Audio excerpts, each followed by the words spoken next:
konferensen och vi ska presentera årets Nobelpris i kemi. Welcome to the Royal Swedish Academy of Sciences and this press conference where we will present this year's Nobel Prize in Chemistry.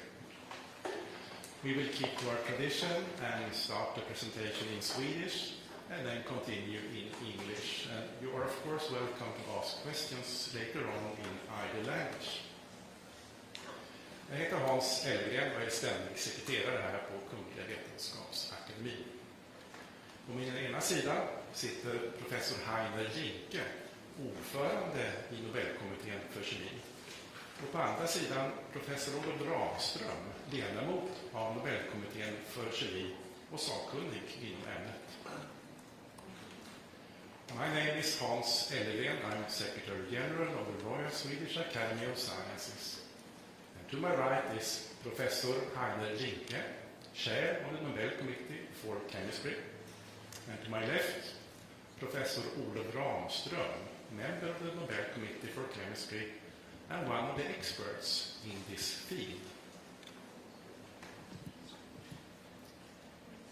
Årets pris handlar om att skapa nya rum för kemin.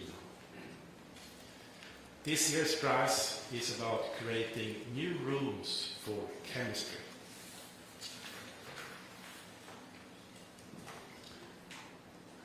Kungliga Vetenskapsakademin har idag beslutat att utdela 2025 års Nobelpris i kemi till Susumu Kitagawa, Kyoto University, Japan, Richard Robson, University of Melbourne, Australien, och Omar Yagi, University of California, Berkeley, USA, för utveckling av metallorganiska ramverk. Royal Swedish Academy of Sciences has decided to award the 2025 Nobel Prize in Chemistry to Susumu Kitagawa, Kyoto University, Japan, Richard Robson, University of Melbourne, Australia, and Omar Yagi, University of California, Berkeley, USA, for the development of metal-organic frameworks. Professor Heiner Linke will now give us a short summary in English. Please. Yeah, ladies and gentlemen, we have a great prize for you today. Imagine that the tools of chemistry could be used to create entirely new materials with unheard of properties. For example, imagine we could make solid materials full of tiny spaces in which gas molecules can feel at home and with chemical properties that can be adjusted to the specific needs and wishes of different molecules. One could then imagine to create materials that can separate carbon dioxide from air or from industry exhaust pipes. Or that could be used to separate toxic molecules from wastewater. One could imagine making materials that can harvest water molecules from dry air and make potable water in a desert.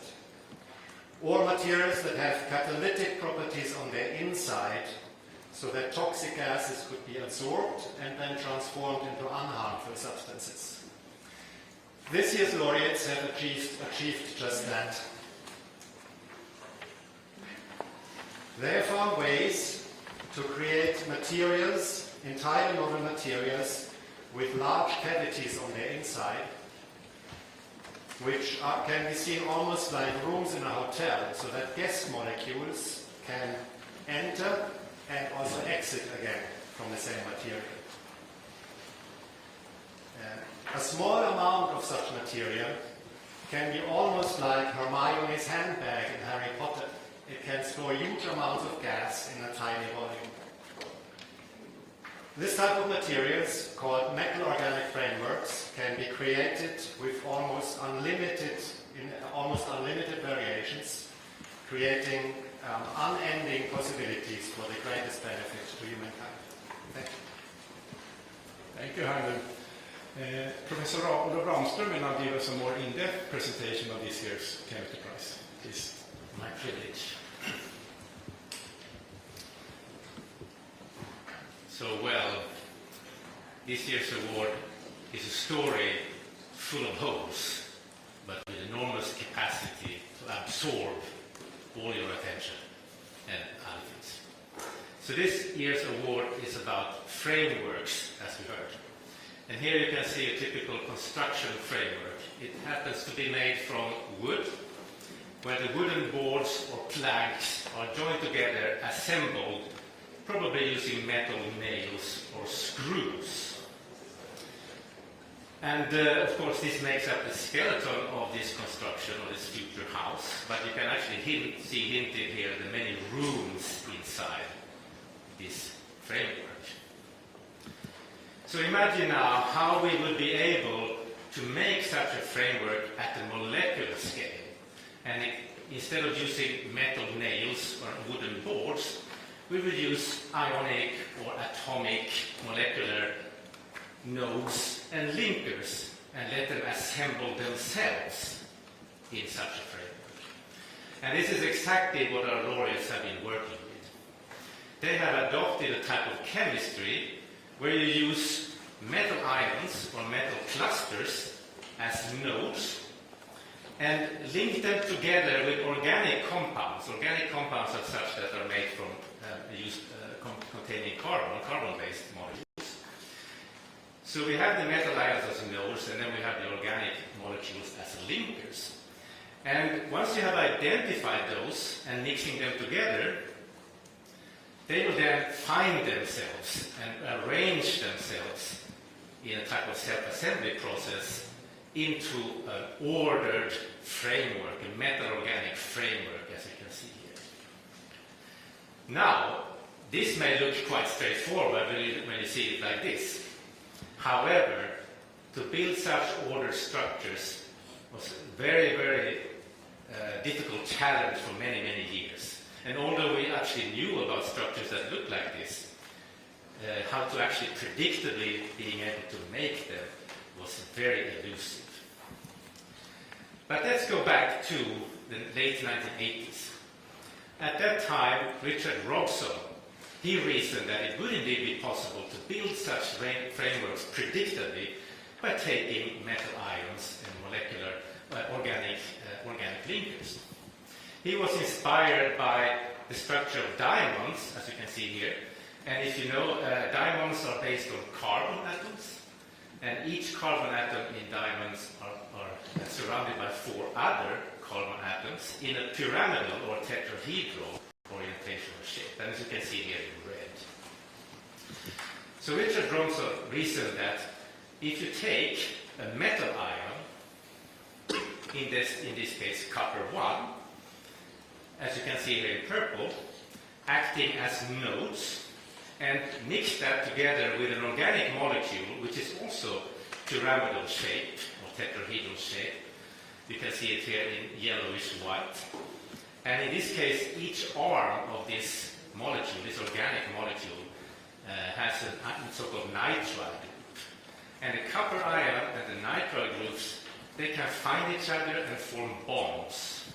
And that will, in principle, lead to a structure that would be similar to the structure of diamonds. Well, contrary to the general expectation at that time, in the late 80s, this actually worked really, really well. And Richard Robson obtained such an ordered framework structure, as you can see here. Now, in contrast to the structure of diamonds, where the carbon atoms are very, very tightly packed, this framework, however, contained cavities or holes. As you can see, there's relatively large cavities or holes. And when you make this material, these cavities will be filled by, we call them inclusions, compounds, in this case solvent molecules, and also negatively charged ions, what we call counter ions. Once having showed this work, this demonstrated that this is indeed possible, Richard Robson also reasoned, he came up with several principles and discussed different features of such material. He, for example, discussed how to modulate such materials to make them more strong, to keep together more strongly, to make the cavities smaller or bigger. He also predicted some applications of such materials, such porous materials. He also was able to show one such application. He was actually able to replace those negatively charged ions I mentioned with other ions in a common process in chemistry called ion exchange. And he could do this without the material collapsing in the process. Now, this is all about porous materials. And one of the absolute most important applications of porous material is gas absorption. And so we're jumping ahead a few years. And Susumu Kitagawa, he managed to demonstrate that gas absorption is indeed possible in these materials. So he designed and produced a relatively complex framework, as you can see on this picture. And this framework, too, contained cavities or channels. You can see them here in yellow. That when you make this network framework, they were actually filled with water. However, this time this framework was stable enough so when you remove the water from the cavities, from the channels, the material was still intact. It did not disrupt in the drying process. So now you had a material that was empty, and that could be used to absorb, take up gas molecules in a gas absorption process. And Susumu Kitagawa could show this for several gas molecules such as methane, oxygen, and nitrogen. He could show that the gases could be taken up, absorbed by the material, and it could also be released from the material, desorbed from the material reversibly. So by now, if you look at this structure, we now had frameworks. The development had come so far, so we now had frameworks that were stable enough to endure to emptying the pores, to emptying the channels and cavities. However, because of the principle of making these structures, using metal ions, clusters, and organic linkers, Susumu Kitagawa reasoned that there is another feature with these materials. He then predicted that not only can you make such stable materials that can take up gases, you can also have this material changing shape upon changing the conditions. And you can see that. So in that case, you will get these kind of shape-shifting, flexible metal organic frameworks. And you can see an example here where you have one shape where you have gases inside the cavities of the material, and then when you remove the gases, you have a different shape of the material. Now, at around the same time, a very important breakthrough was made by Omar Yagi. So Omar Yagi had been working for several years to try to make highly stable metal organic frameworks. He was looking for methods to make them more stable. And he reasoned that if you use one of those metal clusters, as you can see here on the left-hand side, this is a metal ion cluster based on zinc ions and oxygen atoms. And if you take that cluster and you mix that with organic linkers that contain carboxylate groups, then you will get a very stable construction. And he could show that in this structure, this metal organic framework, which was denoted MOF5. And as you can see, this framework is a cubic framework. You have lots of cubes stacked upon one another. And you can also see that this is a very porous framework, and you can see the cavities or the inside the framework symbolized by these yellow spheres. Now, this is an astonishing framework because it was highly stable. It was stable all the way up to 300 degrees Celsius, heating up to 300 degrees Celsius. But even more remarkable with this material was that it contains an enormous surface area. So just a few grams of these porous materials, roughly the same amount as a small sugar cube, kilograms contain as much surface area as a large football pitch. That is several thousands of square meters. Right. So in a sense, that's exactly what Heiner mentioned before. This is a little bit like Hermione's handbag, small on the outside, but very, very large on the inside. And what this also showed is that this material are very, very suitable to absorb large amounts of gases and other molecules. And this became an eye-opener for the entire field. So not only did people coming in the field from outside of the field, but also industry became very, very interested in these materials. A few years later, Omayagi made a conceptual contribution, important conceptual contribution. So, because metal-organic frameworks are based on organic linkers, organic compounds, and organic compounds can be varied almost infinitely. That means that you can change the metal-organic frameworks just by changing the linker, the organic linker.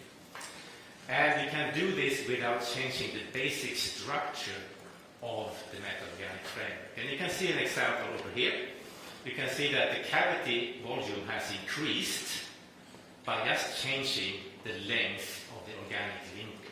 And you can do that without changing the general structure, in this case cubic structure, of the metal-organic frameworks. So by doing this, you can build large families of MOFs with the same structure, with the different properties. You can also think of actually modifying the linkers so you can add, for example, catalytic groups, or you can in that way change the properties of the materials. So after this, following these fundamental breakthroughs from our three laureates, this field evolved very, very rapidly, and many, many structures were developed over the years to come. Many thousands of structures have now been developed and applied. I will just show you a few examples. You can see here. So, for example, now we have MOF structures, metal-organic frameworks, that can capture water from air, as Heiner also mentioned. For example, dry air in deserts, and those can then be used to produce drinking water. We have metal-organic frameworks that are good at capturing carbon dioxide from, for example, industry effluents. We have metal-organic frameworks that can store large amounts of hydrogen gas, and frameworks that can be used to recover precious rare earth metals from waste. We also have frameworks that can remove and break down oil contamination. And we have frameworks that can extract forever chemicals, such as PFAS, from water. These are just a few examples, and the list goes on and on and on and on. But overall, through these fundamental breakthroughs from our three laureates, this has led, and also their continuing efforts in this field after their breakthroughs, this has led to a very, very rich active area, where we see new metal-organic frameworks develop almost every day. And many of these frameworks have also been applied, as you saw here. And it's very, very clear that we will expect many more frameworks to be developed and many more applications in the future for the benefit of humankind. Thank you. Thank you, Olof. Let's see now, do we have Professor Kitagawa on the phone? Yes. Good evening, Professor Kitagawa. Again, our warmest congratulations to the Nobel Prize in Chemistry. Good evening. Thank you very much. I'm deeply honored and delighted that my long-standing research has been recognized. Thank you very much. I know that you're very busy tonight, but do you have a few minutes to take some questions from the press here, the media?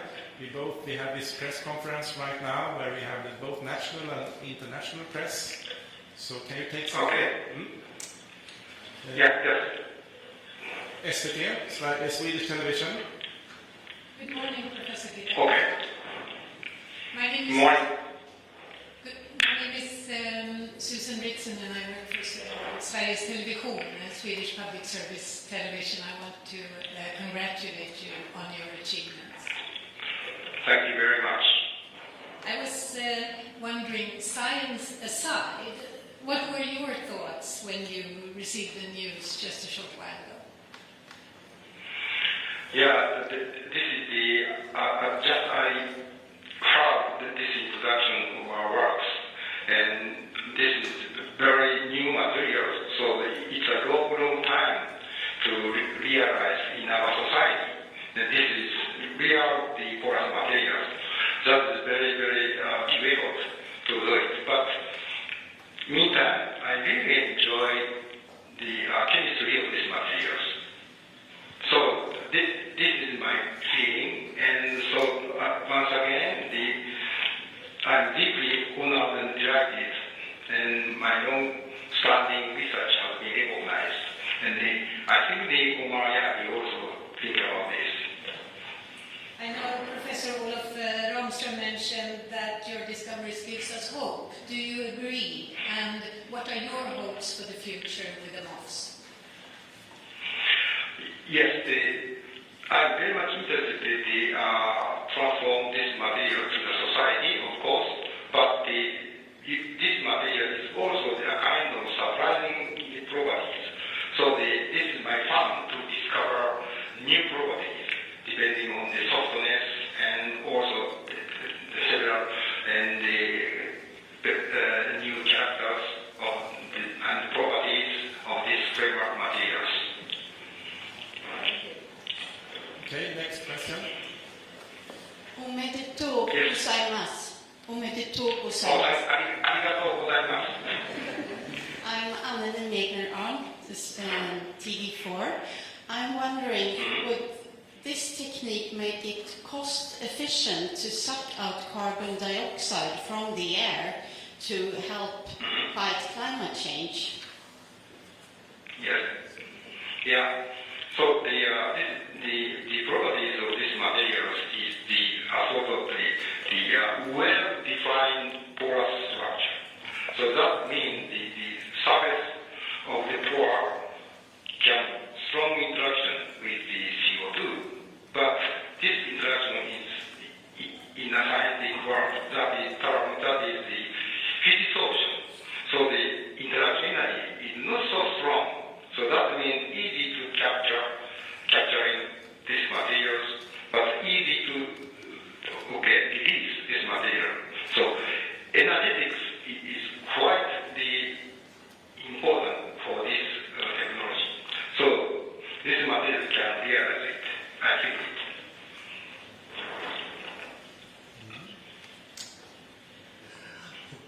Okay.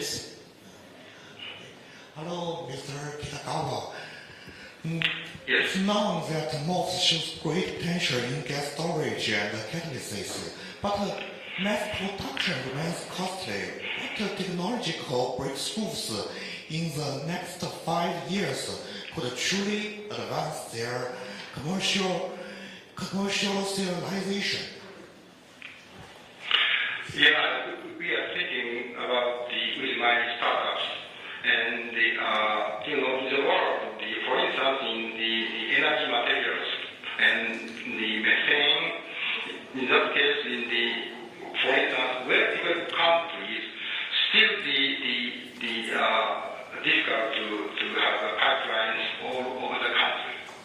So this means we need to still have the cylinder or something for the store this methane materials.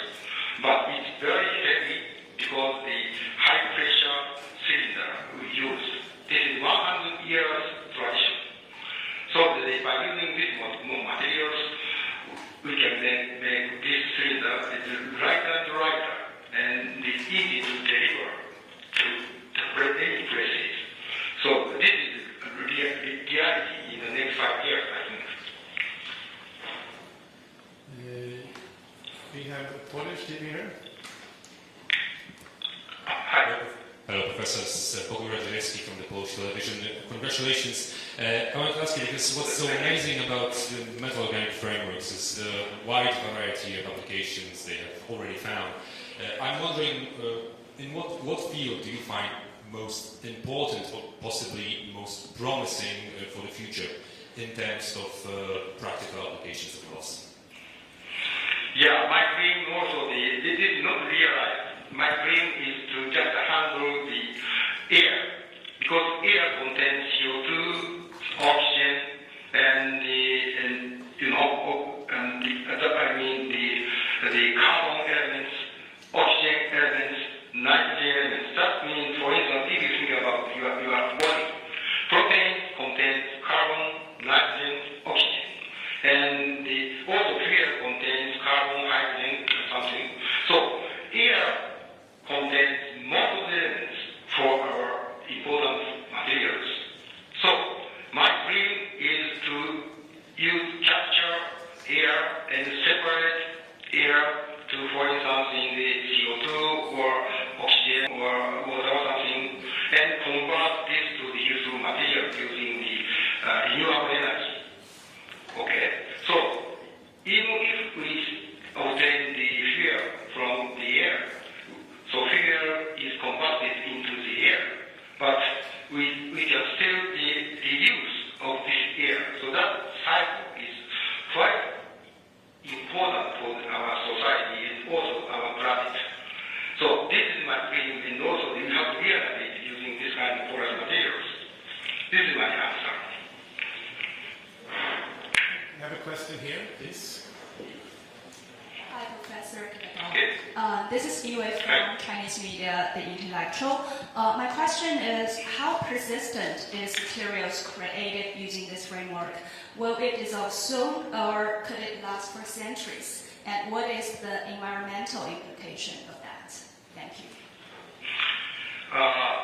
Yeah, and first of all, I have to say I'm very enjoying, even I have a very difficult situation.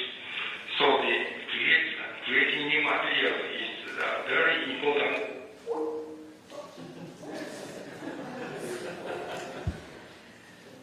We might have lost him there. See if we can make a new try.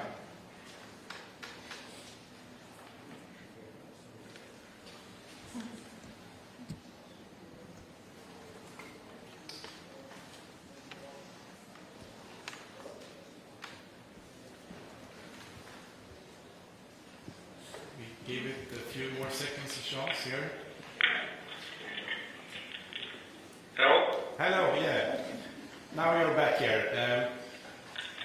Maybe we should take a new question, probably easiest, over there. Okay, so Hello. how long I have to stay here? How long? Because I have to go out for the meeting. So how long? 5 minutes? Okay, sure. Okay, I'm from the Swedish media magazine called Forskning and Framsteg.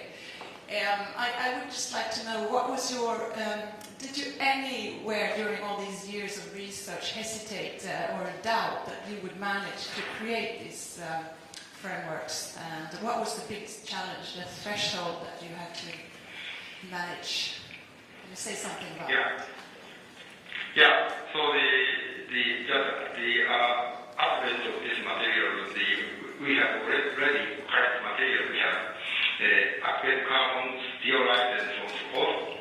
So we have to show this material is quite stable even without gas molecules. So this is a very tough time. So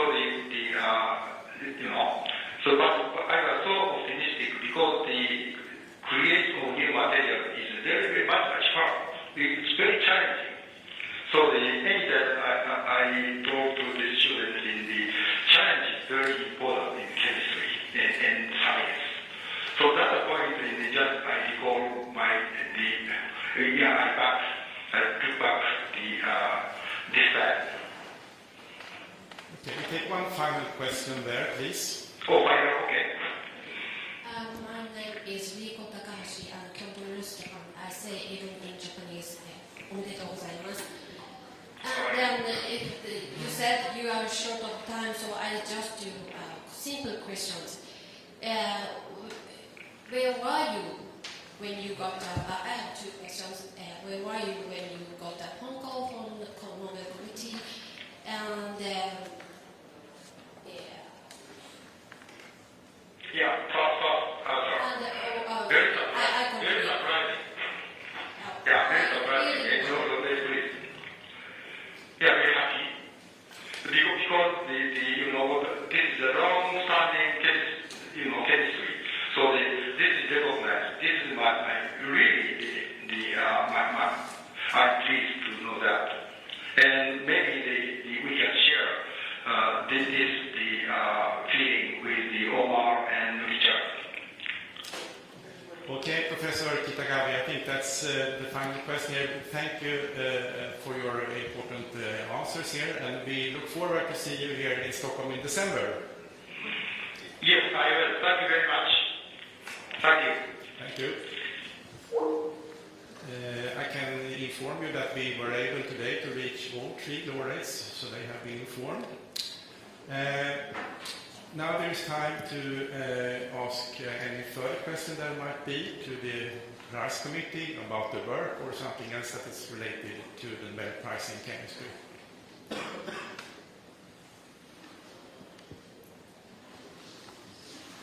Are there any further questions? Could you tell us how Mr. Robson and Mr. Omariagi reacted when you announced them the prize? They were rather glad. They were surprised, of course, as all laureates are, essentially all. But of course, this is a very staggering moment for someone to get a call like this, and they were really happy.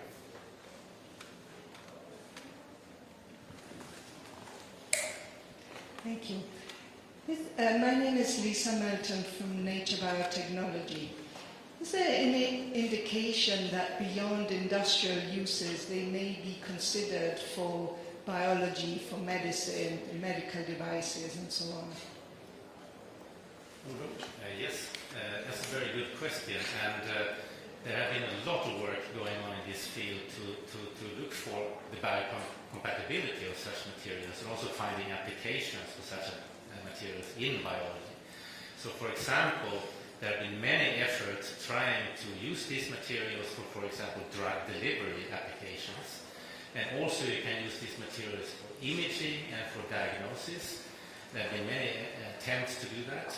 And I would say that, of course, we are not really there yet to have final products for this, but there is a lot of research going on in that field, yes.